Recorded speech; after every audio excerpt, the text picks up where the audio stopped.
கௌசல்யான்றது வந்த பெண் அவள் அரசியலுக்கு வந்தது மக்களுக்காக இருந்தாலும் என்னுடைய வழக்கு விடயங்களில் என்னுடைய பர்சனல் செக்ரட்டரி ஆவா, என்னுடைய பாடிமெண்ட் செக்ரட்டரி ஆவா.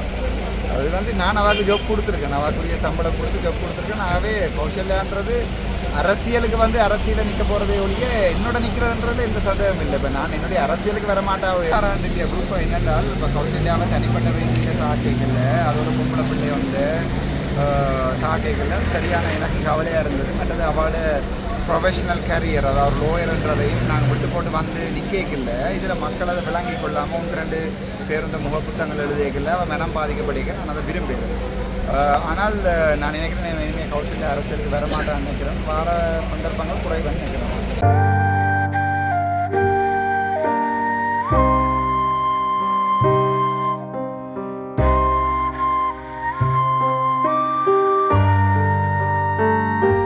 அனந்த் விலாக் அன்பு சொந்தங்களுக்கு அன்பான வணக்கம்.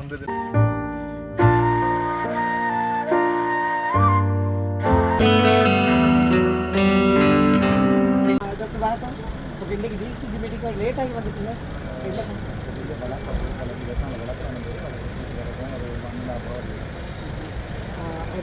இந்த டிசிசி மீட்டிங் அப்படி என்னென்ன விஷயங்கள் பயன்படுது? இதில் வளமையான அப்ரூவ் பண்ண வேண்டிய விடயங்கள், நல்ல விடயங்கள் எல்லாமே அப்ரூவ் பண்ணியிருக்கு.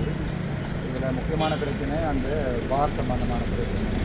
இன்னொரு 14 மேலே பார் கொடுப்பட்டிருக்கு. அதை வந்து முதல் டிசிசி மீட்டிங்கில் எடுக்கிறாங்க, அந்த பாரை கேன்சல் பண்ணுறாங்க. ஆனால் அரசியல் மாறிட்டு உங்களுக்கு வழியாக தெரியும். எம்பிபி அரசாங்கமும் பார் கொடுத்த கட்சிகளும் இப்போ உண்டாயிடுச்சு. முக்கியமாக பார் வந்து கொடுக்கப்பட்டது வந்து என்னுடைய தமிழ் அரசு கட்சியாக சொல்லப்பட்டது. அப்போ அதற்கால் இப்போது என்னென்றால் அது பார் சம்பந்தமாக யாரும் கதைக்கவில்லை. அதோட அப்ரூவ் பண்ணுகிறார்கள் என்ற நம்பிக்கை வந்துருந்தோம் பாருக்கு.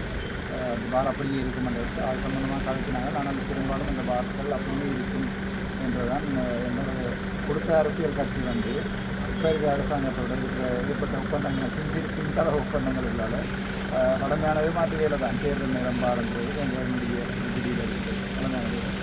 அது தவிர முக்கியமான விடயங்கள் இந்த மணல் கொள்ளை அது சம்பந்தமாக கழிச்சிருக்கிறோம். எடுக்கப்பட்ட முதலில் எடுத்த தீர்மானங்கள் தான் மீட்டிங்கில் இது வந்து அப்ரூவல் எடுக்கிற மீட்டிங்களில் முதலில் எடுத்த தீர்மானங்களை திரும்ப காட்சி கொண்டிருக்கோம். அப்படியாக எடுக்கப்பட்ட தீர்மானங்கள் இன்று வரை நிறைவேற்றப்படவில்லையா? நிறைவேற்றப்படவில்லை. இப்போ உதாரணத்துக்கு அந்த மண்ணாள்றதை பார்த்தீங்கன்னு சொன்னால் அதை விட கூட 160 ரிப்பேர் படிச்சிருக்கிறேன்னு சொல்லி போலீஸ் சொல்லுங்க. ஸோ அது என்னென்றால் அது நாங்கள் தீர்மானங்கள் எடுத்து பிரியோசனம் இல்லை என்றால் என்னென்னால் இப்போ டிசிஷன் மேக்கிங் என்ற பிரச்சனை இம்ப்ளிமெண்டேஷன் ஒன்று இருக்குது. அதாவது வந்து நாங்கள் தீர்மானத்தை எடுத்து இதில் கல்வியில் அடிச்சுட்டு போனால் கூட அதை போலீஸார் வந்து நடைமுறைப்படுத்தணும். அது சிக்கல் இருக்குது. என்னடா இந்த ஜிஎஸ்எம்பி என்னப்படுற அந்த தனியவள கூட்டுத்தாபனம் வந்து தேவையான அளவு கமிட்டியில் கொடுத்து கொண்டு இருக்குது. அப்போ இது இந்த டிசிசி மீட்டிங்கை சும்மா ஒரு மாதிரியான கண்துடைப்புகளை ஒழிய நான் நினைக்கிறேன் ஆக்கபூர்வமாக இது வரைக்கும் ஒன்றுமே செய்யுது. நேற்றைய தினம் பூநெருக்கரு சபைக்குரிய வேட்புமனு தாக்கல் அங்கீகரிக்கப்பட்டது. அந்த பிரச்சனை யாழ்ப்பாணத்தில் பருத்துத்துறையும் கிளிநொச்சியில் பூனாரியும் வேண்டியிருக்கிறோம். அதோட வழக்கல் நடக்குது. திருப்பி கோல் பண்ணினா மற்ற இடங்கள் இல்லாமல் வழியாக போடுவோம். பூனாரி கிடச்சது சந்தோஷம். என்னென்னா கிளிநொச்சியில் ஆகவும் பின்தங்கிய இடங்களில் கண்டாவள பூனாரி அந்த ஏரியாக்கள்லாம் கூடும். இது பூனாரி எங்களுடைய கைக்கு வந்திருக்கபடியே நம்ம தேர்தல் பிரச்சாரங்கள் மட்டுமில்லை, அட்லீஸ்ட் கிளிநொச்சியில் 3ல் ஒரு இடமாவது இந்த கைக்கு வந்திருக்கின்றதையும் அதில் 100% வெல்லுவேன். அதில் எந்த சந்தேகமும் இல்லை. நான் நின்று அந்த பூனரசு பிரதேச சபைக்கு வெல்ற தவிசாளருடன் நான் நின்று அவருக்கு அதுக்கு தேவையான உதவிகளை செய்து நான் மற்ற இடங்களில் போய் பிடிக்கிற கூடையில் வேறு ஒருத்தரும் வந்து என்னோட குறை சொல்லாத அளவுக்கு நான் செய்வேன். இன்றைக்கு நீங்கள் டிசிசி மீட்டிங் வந்ததுக்கான லேட்டாகி வந்த இந்த காரணம் வந்து நீங்கள் நேற்றே அறிவித்தல் இருந்தது. இன்றைக்கு வந்து எனக்கு வழக்கன்று சொல்லி அது சம்மந்தமாக ஏதாவது நீங்கள் தகவல் தர முடியுமா, இல்லாட்டி அதை சொல்ல முடியாதா? டிசிசி மீட்டிங்கள்ன்றது வந்து இப்போ பார்த்தீங்கன்னு சொன்னால் சில பாராளுமன்ற உறுப்பினர் அரவாசியில் எழும்பி போயினோம், சில பாராளுமன்ற உறுப்பினர்கள் வாரதே இல்லை. அதுகளையும் தாண்டி மக்களோட விஷயங்கள் செய்யல இது சரியான முக்கியமான ஏனென்றால் இப்போ இதில் எடுக்கப்படுற தீர்மானங்களில் நாங்கள் மக்கள் இந்த வேற கோல் எனக்கு அப்போது சில விடயங்களை கதையும் அதை அப்ரூவ் பண்ணுங்க டாக்டர், இதை அப்ரூவ் பண்ணுங்க டாக்டர், அதை கதைங்க டாக்டர், அதை ரிப்பார்ட்டுங்க டாக்டர்னு ஏன்னா மக்கள்கிட்ட விஷயங்களை நாங்கள் வந்து கதைக்கிறோம். அதுக்கான தான் இப்போ கஷ்டப்பட்டு பார்லிமெண்ட் அனுப்பினேன். அப்போ அது சரியான முக்கியமான நான் நினைக்கிறேன். அதால் தான் நான் கஷ்டப்பட்டு வழக்கு முடிஞ்ச பிறகு வந்து நான் வெஹிக்கிள் இல்லை, உங்களுக்கு தெரியும் விராசன் இந்த வெஹிக்கிளில் அங்கே வர சொல்லி வந்தக்கூடிய காரணம் இப்படியான மீட்டிங்கள் வந்து கட்டாயம் வரணும். இல்லாட்டி பாராளுமன்ற உறுப்பினர் அங்கே போய் ஏசிகள் இருக்கிறது மட்டுமல்ல வேலை நின்று மக்களோட இந்த முடிவுகளை எடுத்து செய்யாத விடயங்களை கதைச்சு இப்போ இன்றைய பார்த்தீங்கன்னு சொன்னால் சந்திரசேகரோட நான் கதை கேட்கல எங்களுடைய தம்பியெல்லாம் குமரட்சுமா கத்துறதுக்கு வழிகிட்டவர். அப்போ என்னென்னா அதை சந்திரசேகர் வந்து வடிவ விளங்கி கொள்ளணும், தங்களுக்கு கீழே இருக்கிறார்களை வந்து கண்ட்ரோல் பண்ணுறதோ அல்லது என்றால் மக்கள் சம்பந்தமான விடயங்களை கதை கேட்கல சும்மா அந்த அடிப்படை அறிவே இல்லாமல் உதாரணத்துக்கு அது அந்த அட்மினிஸ்ட்ரேஷன் நாலேஜ்ன்றது எதிர்பார்க்கவும் கூடாது அவர்கிட்ட தான். என்ன அவர் கொஞ்சம் வாயை மூடிக்கொண்டது என்றால் அவருடைய மதிப்பு கூடும். வாயை துறந்து கதைக்கிறதால இப்போ பொதுமக்களுக்கும் தெரியும் சும்மா ஏதோ கத்தவன் வந்து கத்துறாருண்டு ஒழிய என்றால் நாங்கள் கேட்குற விடயங்களை இவன் சந்திரசேகராலேயோ ஜிஏஆலேயோ விளங்கி கொள்ள முடியுது. நீங்கள் அந்த வீடியோவில் பார்த்தா தெரியும், அதே எங்களுக்கு டாக்டர் செய்வோம் டாக்டர் சொல்லினோம் சொல்லுங்க. இவர் இருந்தவொண்டு கத்துறது நான் நினைக்கல இது ஒரு ஆரோக்கியமான அரசியலாக மக்களுக்கு இருக்கும் வந்து நம்பி இளங்கோமரம் சற்று சிந்திக்கணும். அவருடைய சிந்திக்கிற கெப்பாசிட்டி எனக்கு இருக்கோ தெரியா, அவர் தான் யோசிக்கணும். இப்போ என்னென்னா நிறைய பேருக்கு எதிர்பார்த்து கௌசல்யா வந்து உங்களோட தொடர்ந்து இணைவாராண்டிய குரூப் என்னென்றால் இப்போ கௌசல்யாவை தனிப்பட்ட வேண்டிய தாக்கைகள் அதோட பொம்பளை பிள்ளை வந்து தாக்கைகள் சரியான எனக்கு கவலையாக இருந்தது. மற்றது அவளோட ப்ரொஃபஷனல் கேரியர் அதாவது லோயர்ன்றதையும் நாங்கள் விட்டு போட்டு வந்து நிற்கல. இதில் மக்கள் அதை விளங்கி கொள்ளாமல் 1-2 பேர் இந்த முகப்புத்தகங்கள் எழுதியதில்லை. அவன் மனம் பாதிக்கப்படுக நான் அதை விரும்புகிறேன். ஆனால் நான் நினைக்கிறேன் இனிமேல் கௌசல்யா அரசியலுக்கு வரமாட்டான்னு நினைக்கிறேன். வார சந்தர்ப்பங்கள் குறைவான்னு நினைக்கிறேன்.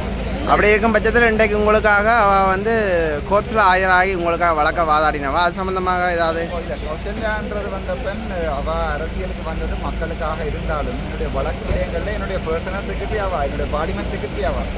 அது வந்து நான் அவளுக்கு ஜாப் கொடுத்துருக்கேன், அவளுக்குரிய சம்பளம் கொடுத்து ஜாப் கொடுத்துருக்கேன். ஆகவே கௌசல்யான்றது அரசியலுக்கு வந்து அரசியலை நிற்க போகிறதே ஒழிய என்னோட நிற்கிறதுன்றது எந்த சந்தேகமும் இல்லை. இப்போ நான் என்னுடைய அரசியலுக்கு வரமாட்டாவே ஒழிய என்னுடைய லோ சம்பந்தமான சட்டம் சம்பந்தமான சகல வேலையிலையும் அவள் சப்போர்ட் பண்ணுவாள். அதில் எந்த சந்தேகம் இல்லை. அவர் லோயராக ஒர்க் பண்ணுவான், நான் அவரோட கிளையண்டாக இருப்பேன். அதில் அவள் கோர்ட்ஸுக்கு வருவா. அவ்வளோ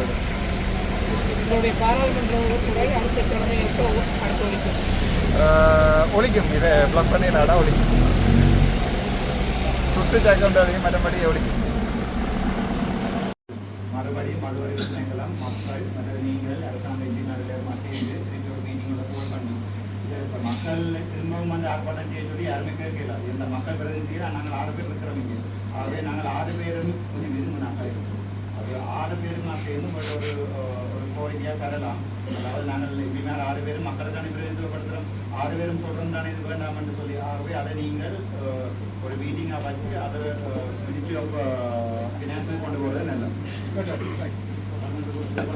கொடுத்ததும் அரசாங்கம் தானே. நாங்கள் இது சம்பந்தமாக பார்க்கணும். இல்லை இதில் வந்து ஒரு கிலோமீட்டர் சுட்டி காட்டியிருக்குது அந்த அதான் அவர் சொல்கிறாரு ஹாஸ்பிட்டல்ன்றது தங்களுக்கு இல்லையா, ஹாஸ்பிட்டலில் பார்க்கல. ஹாஸ்பிட்டல் சட்டத்தில் அப்படி இருக்கும், சட்டப்படி இருக்குன்னு சொல்கிறேன். நான் நினைக்கிறேன் இந்த பிரச்சனை முடியாது.